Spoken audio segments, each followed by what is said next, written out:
Freud and Buddha, anatta and ego in the spiritual path.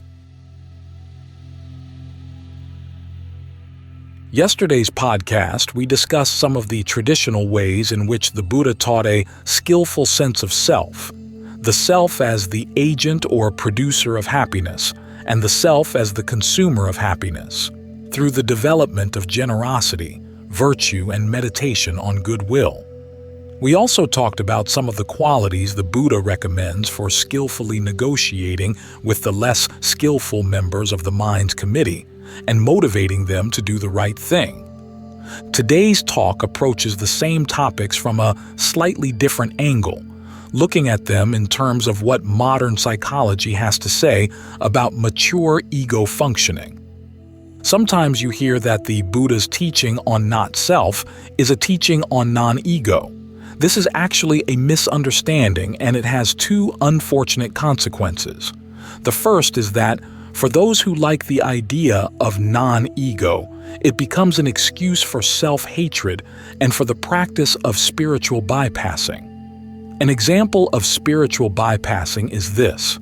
Suppose you have troubles in your life and you don't want to engage in the difficult business of trying to become more mature in dealing with others or negotiating the conflicting desires in your own mind. Instead, you simply go and meditate. You do prostrations, you do chanting, and you hope that those practices will magically make the problems in your life go away. This is called spiritual bypassing, an unskillful way of clinging to habits and practices. As you can imagine, it's not very healthy and not very effective. People often come back from meditation retreats and they still have the same problems they had before. The other problem in thinking that Buddhism teaches non-ego is that those who understand the healthy functions of the ego believe that Buddhism lacks a proper appreciation of these functions. They think that Buddhist teachings are incomplete and need help from Western psychology in order to become a complete training of the mind. Actually, the Buddha's teachings contain all the elements of healthy ego functioning. Even the not-self teaching is treated by the Buddha as a type of healthy ego functioning.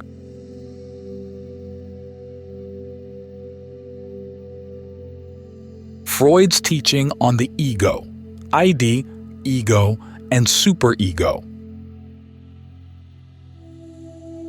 To explain these points, I'd first like to touch a little bit on Freud's teaching on the ego. Freud divided mental functions into three types. The first is the ID. ID functions are basically your brute wants and desires for pleasure. The second mental function is what he called the superego. Superego functions are basically your ideas about what you should do, the duties you believe you ought to fulfill. These are usually ideas you've picked up from society around you, your parents, your teachers, your schools, your church. Now, in Freud's belief, there is always going to be a conflict between these two types of functions. And if you were to give in totally to either ID functions or superego functions, you would die. At the same time, there's an inevitable conflict between your ID and the ID of everyone around you. So in order to survive, you need a third type of mental function, ego functions, which try to negotiate as best as possible between these two other incompatible functions, between what you want to do and what you believe society or God or whatever demands of you. Now, the Buddha's teachings on the functions of the mind differ from Freud's in several ways. You have to remember that when Freud was practicing in 19th century Europe, most of his patients had very unfriendly superegos because their ideas about what they should do had very little to do with their own happiness. These ideas mostly took the form of commands from a demanding, competitive society or from God, who could be very arbitrary and harsh. But in the Buddha's teaching, every idea about what you should do depends on your desire for happiness. The Buddha was not the sort of person who simply saddled you with commandments about what you should and shouldn't do. Instead, he placed a condition on his shoulders. He said that if you want true happiness, this is what you need to do, based on how cause and effect work. The duties he teaches are the duties in the Four Noble Truths: to comprehend suffering, to abandon its cause, to realize the cessation, and to develop the path to that cessation. These are friendly duties because they aim at your genuine happiness. This changes the dynamic in the mind. To follow the Buddha's version of the superego would not kill you. As a result, ego functioning in the Buddha's picture is not just a series of defense mechanisms for survival. It's actually the part of the mind that strategizes for long-term happiness, to figure out ways to get the ID to listen to a superego that's been trained to be genuinely wise. Remember that question that we asked earlier in the retreat? What, when I do it, will lead to long-term welfare and happiness? This is the question that informs both superego and ego functioning, enabling them to work together in a friendly way.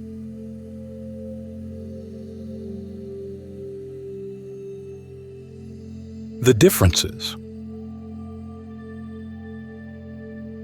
Another difference between the Buddha's teachings and Freud's is that the Buddha sees less inherent conflict between the needs of the ID and the needs of the superego.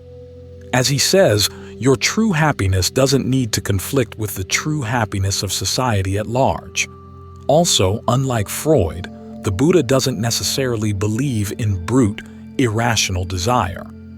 Each desire comes with its own reasoning, and although its reasoning may be weak and faulty, it nevertheless aims at happiness.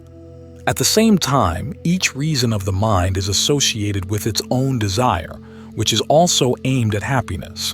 Therefore, there is no clear distinction between reason and desire. And because every desire is aimed at happiness, there is a common ground where all desires can begin to negotiate, to sort out which ones are more or less skillful in achieving their common aim.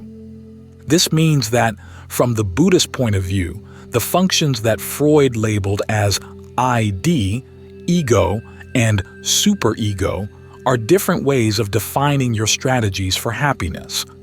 Each is a different sort of self. The ID is a foolish self that's very short-sighted.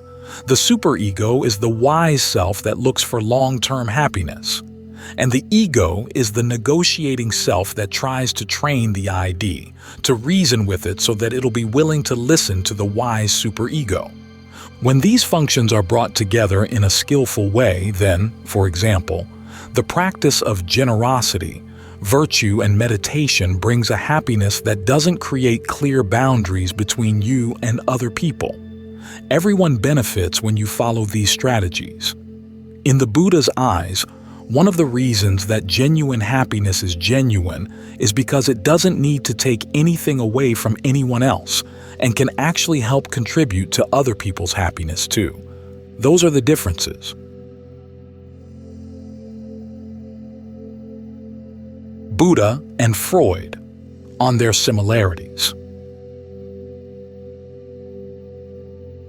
From the Freudian point of view, there are 5 healthy ego functions: suppression, sublimation, anticipation, altruism, and humor. As I explain each of these, I'll show the ways in which the Buddha teaches all 5 as well. The first one is suppression. Suppression is when you realize that a desire is unhealthy or unskillful, and you learn how to say no to it. This is different from repression. In repression, you deny that you have the desire to begin with. In suppression, you know you have the desire, but you simply learn how to say no. In the Buddha's teachings, this principle is similar to restraint. There's a famous passage in the Dhammapada, DHP 290, where the Buddha says that if you see a greater happiness that comes from abandoning a lesser happiness, you should be willing to let go of the lesser happiness in order to gain the greater happiness. This sounds very simple and commonsensical, but it's not easy to practice, and many people even resist the idea of practicing it. I have a friend who writes novels and teaches at a university. Every time she writes a new novel, she's invited to read passages from her new novel at some of the university's alumni clubs. So each time she has to choose a self-contained story from the novel to read to these groups. In her last novel, the story she chose was about a young woman in 17th century China. The woman's mother had died, and the father had promised that he would not remarry. But you know how fathers are.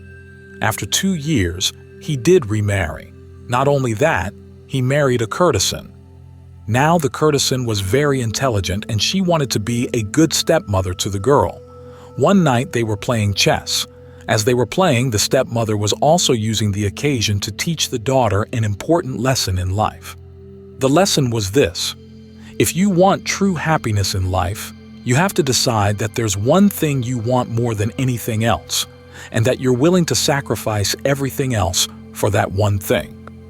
Of course, the daughter was half listening and half not listening, as children often do to lessons like these, but she began to notice that her stepmother was a sloppy chess player, losing pieces all over the chessboard. So the daughter became more aggressive in her game. Well, it turned out that the stepmother had done this as a trap, and soon, checkmate. The stepmother won. And of course, the way she played chess was illustrating the lesson she was trying to teach the daughter. You have to sacrifice some of your pieces in order to win. My friend read this story to 3 different groups and then had to stop. Nobody liked the story. Now, maybe this tells you something about the attitudes of modern consumer culture, but I think that it's also a general human characteristic. We want to win at chess and keep all our pieces. That is not a healthy ego function. The wisdom of suppression lies in realizing this, that you have to sacrifice some things in order to gain what you really want. And this is what the Buddha teaches in restraint. If you see that any actions are unskillful, you learn how to avoid them for the sake of a greater happiness. It's a trade. That's the first healthy ego function. The second one is sublimation. This is where, when you realize that you have an unhealthy or an unskillful desire for happiness, you don't just suppress it. You replace it with a more skillful way of finding happiness. This, in the Buddha's teaching, is precisely what concentration practice is about. If you can learn how to develop a sense of well-being, refreshment, and pleasure right here and now simply by focusing on your breath, you find it much easier to let go of unskillful desires for happiness. That's the second healthy ego function. The third is anticipation. Anticipation is when you see future dangers and you prepare for them. The Buddha also teaches this principle in his teaching on the importance of heedfulness, which is essentially a teaching that your actions do matter. There are dangers in life, not only outside but also inside the mind. But you can also train the mind to act in a way that avoids those dangers. As the Buddha says, a strong sense of heedfulness is what underlies all skillful behavior, Anguttara Nikaya, and 10.15, Appamada Sutta, heedfulness. Notice, he doesn't say that our behavior is good because we're innately good. He says we behave well when we're heedful. We sense the dangers in life and we do what we can to avoid them. That's the third healthy ego functioning. The fourth is altruism, which is the realization that you cannot look only for your own happiness, but that your happiness has to also depend to some extent on the happiness of others. This principle in Buddhism is called compassion. There's a story from the canon that shows how this quality is derived from heedfulness, Udana 5.1, Rajan Sutta, the king. One evening, King Pasenadi is alone in his bedroom with his queen Malika.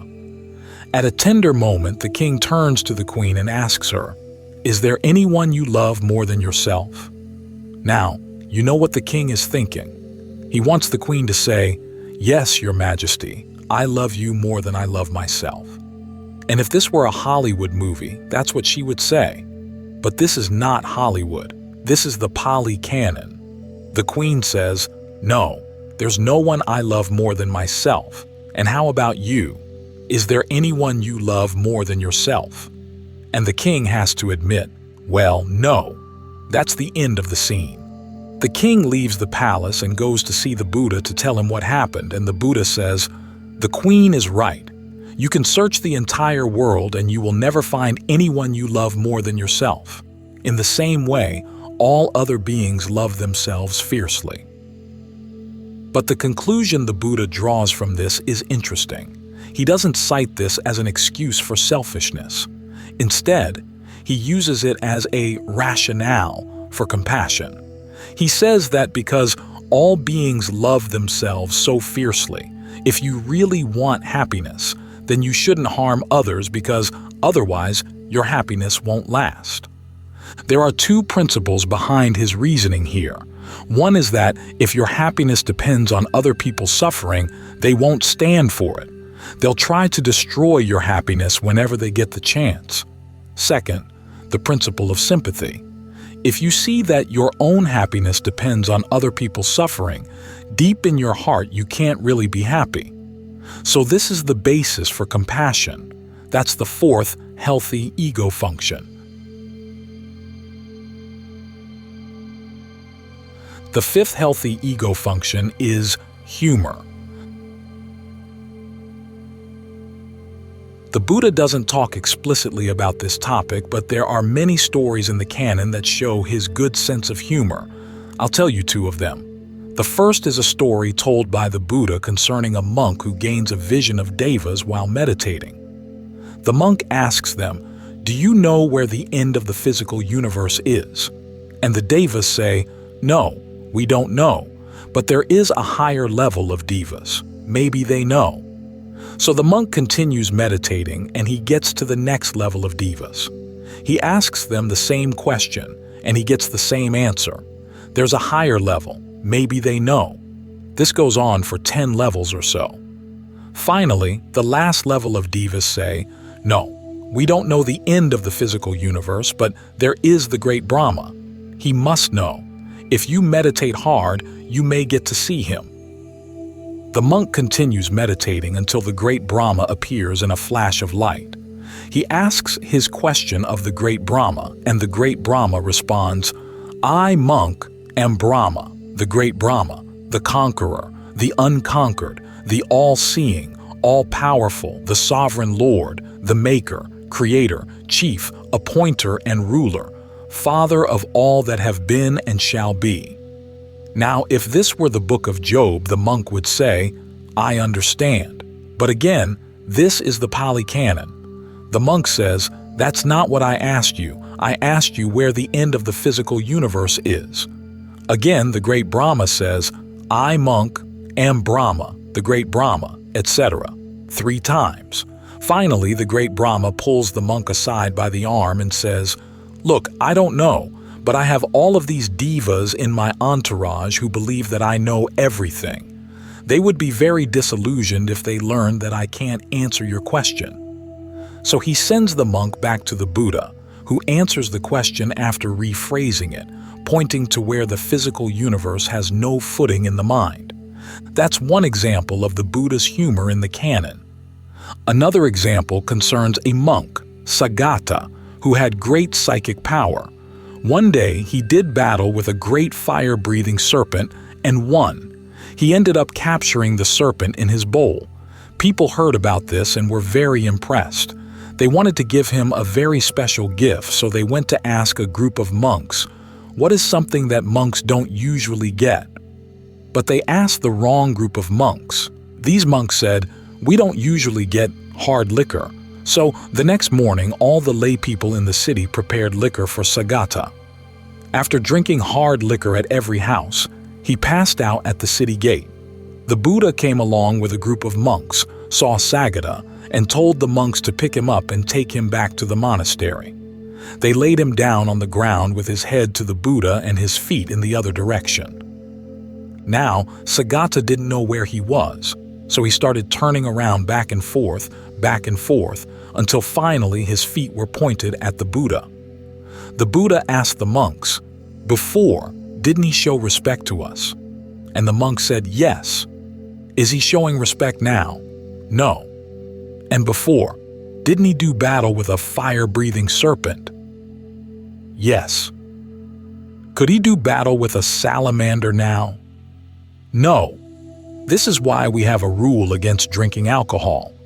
Most of the humorous stories in the canon are found in the Vinaya, the section explaining the rules for the monks. I think this is very important. It shows a very humane approach to morality. If you live under a group of rules that lacks a sense of humor, it can be very oppressive. Those rules can be very difficult to follow while maintaining a sense of reasonable and intelligent self-respect. But when a sense of morality is based on a wise sense of humor, it reveals an understanding of the foibles of human nature, and the rules are easier to follow with dignity. This is why humor is a healthy ego function. If you can laugh at yourself in a good-natured way, it's a lot easier to drop your old unskillful habits without any self-recrimination. That makes it a lot easier to practice. So, as we can see, the Buddha teaches all the 5 types of healthy ego functioning. This means that we cannot say that he is teaching non-ego or egolessness. In fact, these teachings on these 5 qualities are another way in which he teaches a healthy sense of self.